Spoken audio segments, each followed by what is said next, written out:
I'm joined by Brian Sweet. Brian, thanks for joining me today. I'm happy to be here. So thanks for, first of all, being accommodating with your time zone and making it happen. I know you're all the way in Texas.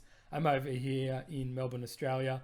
So yeah, always appreciate it when I can get my American friends on the show.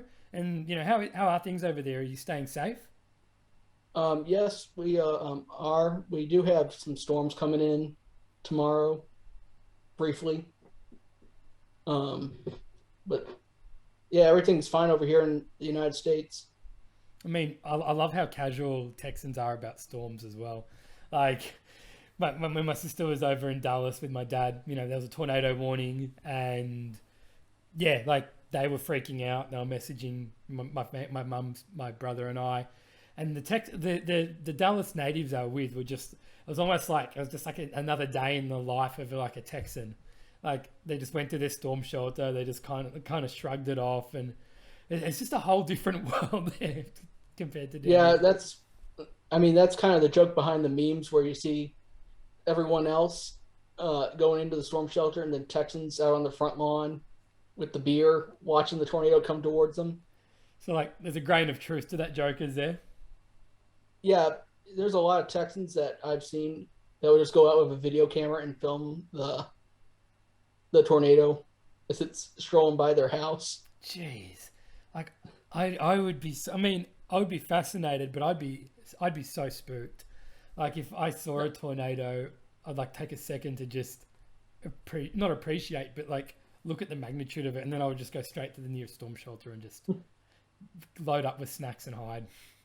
No, I mean like when there's a tornado like in Texas, like all your primetime shows at nighttime get canceled because all it is the weatherman for three Ah, hours straight, kind of showing where the storm's going and telling people in certain cities to hit the shelter. yeah, okay. I So mean, there have been times where they've had a sporting event and it cuts right at the crucial shot. Sorry, we have to interrupt the game, but we got a tornado here in Dallas. does it get to the point though where like you people are so used to it, like they get annoyed. They're like, "Don't interrupt the game. It's fourth down. Like we know there's a storm, but that can wait." Like, does it ever get to like that point where, Oh, it does. I mean, there have been times where the Mavericks had a commanding lead on ABC, and then it's just like, okay, forget about that. We're gonna go talk about tornadoes now. And it's like, we already know there's tornadoes. Just play the game. and I mean the Mavericks are excited. They must watch TV right now as well. Like if I had to choose between watching Luca Doncic put up a 40-point triple double in the playoffs and a tornado. I mean, look, me as the Australian, I'd want to see the tornado stuff because I'd be scared. But if it was something that happened a few times every year, give me Doncic. Like, yeah, you're watching a once in a generation player. Yeah, And, I yeah. mean, It's just one of those things that's like, okay, I rather watch the exciting stuff on TV. now I have a question for you though. So obviously, Dallas is very much well, it's Cowboys country, but it's also Mavericks country. And so if it was like a Cowboys or a Mavericks game, and the tornado was on, people would get annoyed. But my question to you is, say it was a Rangers game with how they've been lately, would people rather watch the Rangers or they rather watch like a tornado weather warning? Well, if you're talking about this season, more than likely the tornado. I think so too. So like I mentioned this to you offline, but like I'm a Texas Rangers fan as well, like you. I've been a Hmm. fan since 2008, but with the time zone and stuff, I find it, and now that I'm not a student like I was and I work full time, I find it harder and harder to come up with excuses to watch them. I mean, even today was heartbreaking, losing in extra innings. Like it was. Yeah, I was hoping we would, get that one run in the 10th inning and just didn't come to fruition. No, and then we ended up losing 8-4. Like it's the most Texas Rangers thing ever. You play Yes. you play well against like, and the A's are a good team. Like you play well against a good team, a big rival. It's nice Hmm. and close, and then the scoreline, they've doubled your score by the end of it. How on earth did that happen? I don't know. I mean, that's the main issue right now with the Rangers is the pitching consistency. It's tough. I mean, I know the Rangers have never really been famous for being like a pitching stronghold, But I mean, last year we were a bit spoilt. Like we had, we had Mike Minor. Did he finish in the Cy Young voting? I'm trying to think. Like he had a very good year. He had a good year. I think he was kind of in the lower part of that Cy Young. There was a couple of younger players that were a lot better than he was, so he kind of got pushed down the list. But I mean, the fact that he was even in the running when he was on the contract that he was on was remarkable. But I mean, aside from Kyle Gibson this year, and I guess Ian Kennedy as a closer, like our pitching staff hasn't really been much to be excited about, has it? Yeah, not really, and that's what all the Ranger fans are going to be having their eyes glued to the TV tomorrow is, do they take one of the Vanderbilt pitchers at number 2? Yeah, so draft day is tomorrow, which is a big day. I mean, I'll admit that I haven't been following as closely as I had in kind of years gone by, but from what I understand, it's a pretty strong draft class. Like, correct me if I'm wrong.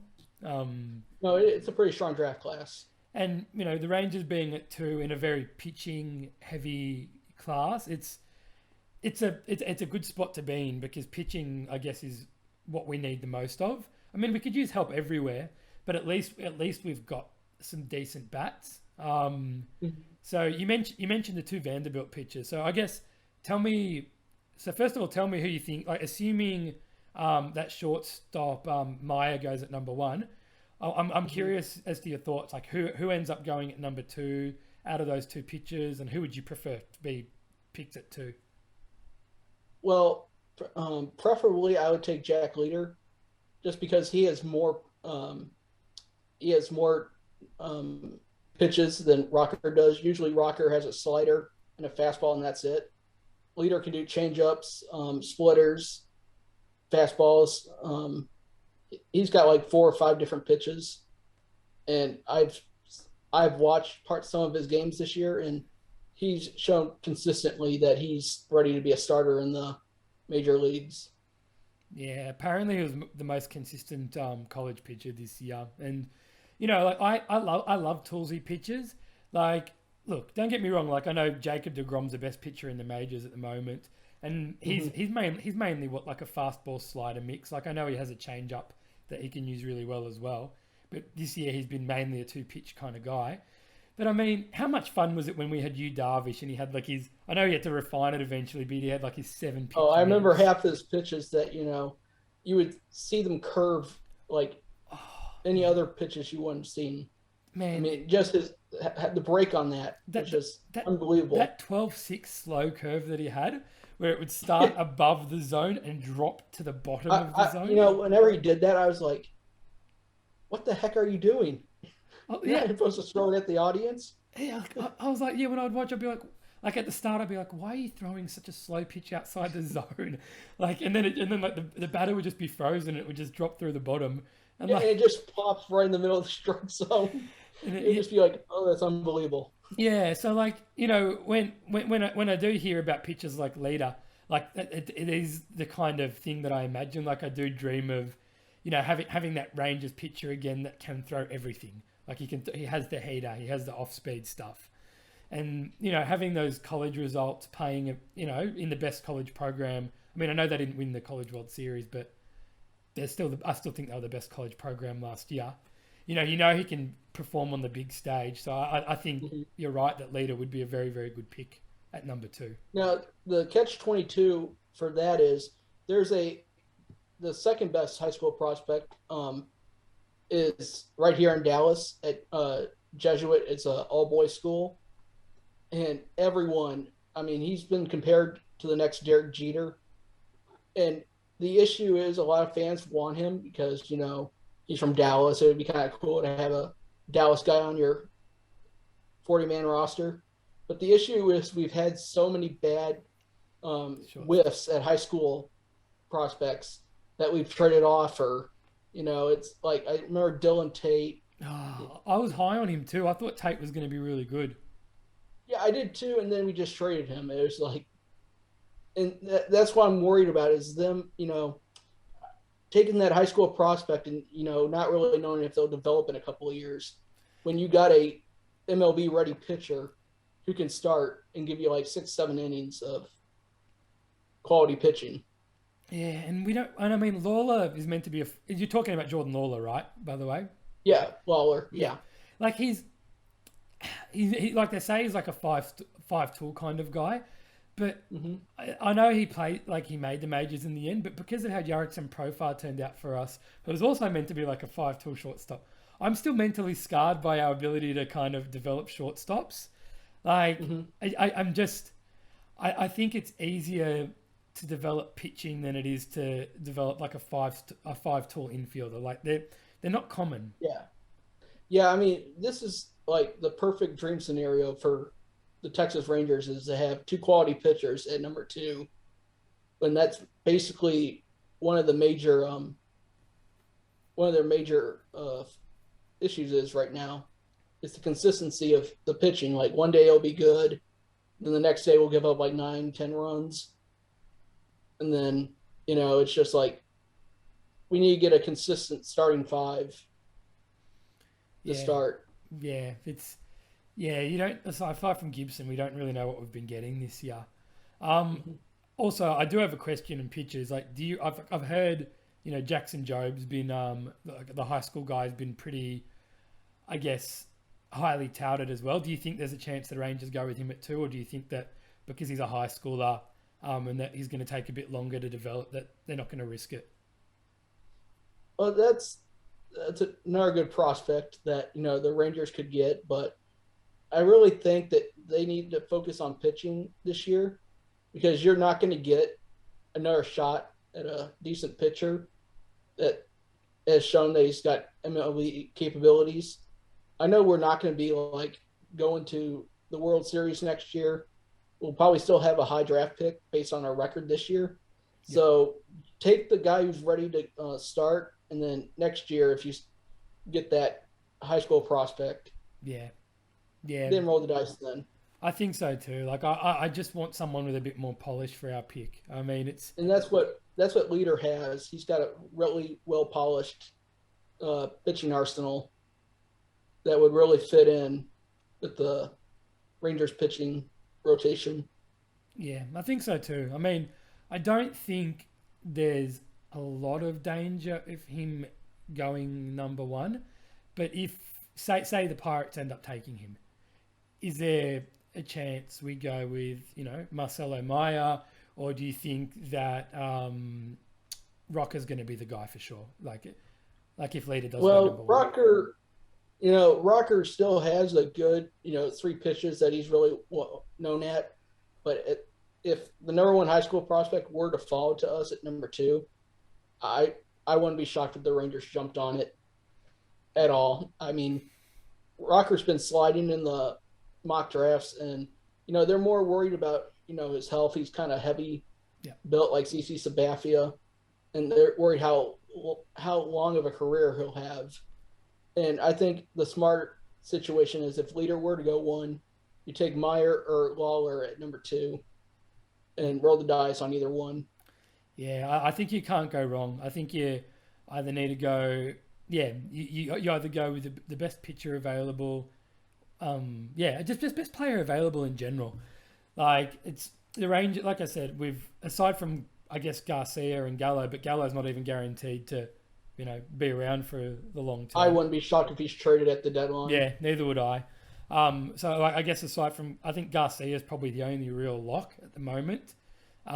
We've got we need players everywhere. So I'm in the camp of the best player available. You take them at number 2. Hmm.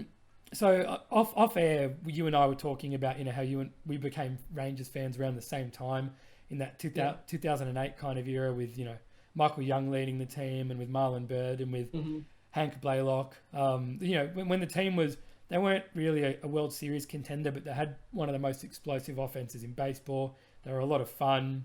Hmm. It was not long after that. John Daniels got a reputation as one of the best general managers in baseball. He built us into a World Series contender. 2 straight World Series. The heartbreak of being 1 strike away twice against the Cardinals. We looked like we were going to be a powerhouse for years, but then, slowly but surely, I guess the wheels kind of fell off. our farm system dried up for a bit after we had the number one farm system in baseball. And, we've been mediocre for years now, while we're watching the Astros, who have the best offense in baseball, and a recent World Series, even though it was got an asterisk. You got the A's who... Yeah, there's that asterisk. It's a big asterisk, but it's, Yeah. They're still an amazing, like, they've got the best offense in baseball right now.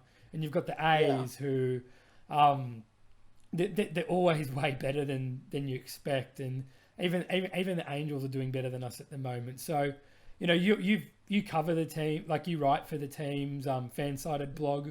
So you follow the Rangers more closely than I do, especially lately. So I guess my question to you is, what went wrong from us being such a not a perennial World Series contender and just a good, well-run organization to what's happened? Well, right now it's kind of we're in a good situation where we have a lot of young players that can come up in the next couple of years. And, you'll see a couple of them next year. You got Josh Jung. I mean, he's been killing it at Double-A. I mean, he's batting like 350. And there's a couple others. Bubba Thompson. Yeah. He's doing really well down Double-A. You got Cole Winn, Cole Reagans, the two pitchers. They're sort of close. I mean, they still got to go through Triple-A. But they're almost ready. I say 2-3 years for those two. But, I mean, you got some really good prospects that you'll see in the next couple of years be on the Rangers staff. Now, the reason why they traded a bunch of them away was because they thought they had that World Series team. And then, they trade all the good prospects. And then, when the other player came over, it was just like, okay, we're going downhill again. Yeah. And that's the issue is, you want to keep some of your prospects. You don't want to trade them all away. And over the last couple, I think 3 to 4 years, we've been gradually getting a lot of good prospects through the draft and free agency. And I think in the next couple of years, you'll see a really good young Rangers team that's ready to compete for another World Series. Yeah, I mean, I'm excited for that to finally happen. Like, it's like what's happened with the Padres now. I mean, they're spending a bit in free agency, but it's because they built through the draft after, years of being awful. And I mean, it didn't help that we missed on some prospects. Like, I thought Nomar Mazara was going to be really good, and we ended up dealing him away for much less than we probably would have expected. Was it Lewis Brinson as well that we ended up dealing away? Yeah. And Hans Cruz, I mean, that's another one. Yeah, that's got a lot of Ranger fans kind of miffed at because he's doing so well at his new team that we traded him a couple years ago. Yeah. And then can't remember his name. There was another guy, he got traded, and then he's just killing it at his next team. I can't remember. Who did he get traded to? I can't remember which team he got traded to. I haven't heard his name mentioned. It's a guy that he was in the minor leagues. He was having kind of some issues, and then he got traded, and then all of a sudden it's like those issues went away, and then it's like, was he a pitcher? Great. No, he was a outfielder. Okay. I just haven't heard his name. Maybe he retired or, I know a lot of the young guys, once they start getting a lot of injuries, they'll retire. Yeah. Yeah. Because they don't want to risk the long run retirement. Yeah. For quality of life as well. But yeah, no, there has been plenty of promising young guys come and go through the Rangers, and we haven't really traded them for the right veterans when we have dealt them away. I guess in the last couple of years we've realised what we are, which is a rebuilding team. So we have made some good signings, like me mentioning Mike Minor before and all that, and we are. Him and Lance Lynn was fantastic. He was the Rangers had one of the best pitching staffs in the American League last year. Like out of nowhere, like Lance. I forgot to mention Lance Lynn before. He's killing it this year, by the way. Yeah, and then there's the guy who plays for the Yankees. He pitched like one inning, and then he tore his UCL, had Tommy John, and now he's with the Yankees, and he threw a no-hitter against the Rangers this year. Oh, we had a few no hitters thrown against us this year, so I'm blanking on who it is. But Uh, oh no, it's on the tip of my tongue. But yeah, yeah, and then it's just like you couldn't fork over an extra 8 million for 1 year. it's I tough. mean, it's just like let him try again. I mean, I know it was like a 1 inning issue, but I mean, he's still one of the best pitchers in baseball. Yeah, yeah, and I'm it's killing me that I'm. You know what? I'm gonna look up. He's still in the Yankees rotation, isn't he? Yeah, he's still on the starting rotation. Oh, I'm gonna look Um, up there. I don't normally Google stuff during shows, but it's gonna eat away at me. If I yeah, don't look it up. I'm like you. It's on the tip of my tongue. I just can't remember his name because Oh, Corey Kluber. That's it. Yeah, Kluber. Yeah, that's it. Kluber. He's hurt now, but um and it's funny because Kluber he hadn't had like an incredible year, but he brought his A game against us. It was like a revenge game. Yeah, it's like revenge. It's like Revenge of the Sith. I'm just gonna get my revenge on the team that let me Yeah, go. yeah. No, Kluber was he was Cy Young winner before he came to us, and then we ruined him, and then Yeah, and it's everyone was like touting him as like the next starting pitcher in our rotation. And then that 1 inning, it's just like he fell apart, and it yeah, was really disappointing. yeah, he's fallen apart again. It looks like 'cause he looks like he's on the 60-day IL, but he was like I don't think he was quite at his Cy Young kind of best before. Like he was hurt, but he's pitching well enough to be in the rotation. Like we certainly Yeah, could have used him. Like so, yeah, no, like I hope we're patient with our. You mentioned off air that our Double A Frisco, is it Frisco our Double A affiliate? yeah, they're the Double A affiliate of the Rangers. Yeah, They're they're one of the hottest teams in minor leagues right now. yeah. They their highest win streak was 12 Jeez, this year, 12 in a row. And I mean, there were games where they were down like 5-0, and then they clawed back and won the game. man, and Double A. I almost put more stock in Double A than Triple A because the best prospects don't spend much time in Triple A. They'll use Triple A for a little bit to kind of get some It's like an seasoning. injury reserved. Yeah, it's more of an injury Yeah. reserve. Like you'll go to Triple A for like up until arbitration, like the arbitration deadline or whatever it is. Like so they avoid what Super Two, I think it is. Like Hmm. yeah, so they can avoid Super Two. Like they'll play in Triple A for a little bit and then come up, but they spend more time in Double A, like than anything. So the fact that our Double A team's so good, yeah, like I think that it's been tough being a Rangers fan lately. But what you saying that our Double A team's so good and Yeah, mentioning all we these were guys. one of our writers for Nolan Writin. He wrote an article saying, I mean, he was talking about how the Rough Riders were super stacked, and this is probably like one of the best teams since when Elvis and Ian Kinsler were down there Yeah. with Tally Felice, all of them. Yeah, he said it's like one of the best teams we've had since then. Yeah, and those guys were the core of our World Series. I mean, Kinsler was a Yeah, fantastic starting second baseman. Feliz was one of the best closers in baseball. Andrus was serviceable shortstop for ages, and he was a great defender. Yeah, so the fact that he's comparing it to that team, yeah, I'm a bit more optimistic about being a Rangers fan than I might have been than I have been in the last couple of years. Thanks for tuning in to Luca Talks Sports, part of the Sports Talk Line network. So this one here is one of 3 clips where I interview Brian Sweet for episode 6. So if you haven't checked out the other 2 yet, feel free to go back and give them a listen. And if you like what you heard with this clip or any of my other clips with Brian, or just any of my clips in general, please like the video, subscribe, comment, and leave your thoughts. If you want to see some of Brian's stuff, search Sweet Sports Talk Podcast on Spotify, Apple Podcast, or wherever you listen to your podcasts. He's also a regular writer for Nolan, Writin and the Smoke and Cuban. So that's the Texas Rangers and Dallas Mavericks fan-sided blogs. So if you just look up Brian Sweet on those sites, you'll get to see some of his great written content too. And also make sure you tune into Sports Talk Line for a lot of other great content. I know the NBA finals are well underway and the Euros will probably be done by the time this episode airs, but we cover a whole host of different sports. We're approaching the All-Star break in the MLB. We've got NBA draft coming up later this month. Football's less than 2 months away. And let's not forget, we've got the Olympics this year. So there's plenty happening in the world of sport, and there's going to be plenty happening on Sports Talk Line. So I've been your host, Luca DeAngelis, and thank you for tuning in to this week's episode of Luca Talks Sports.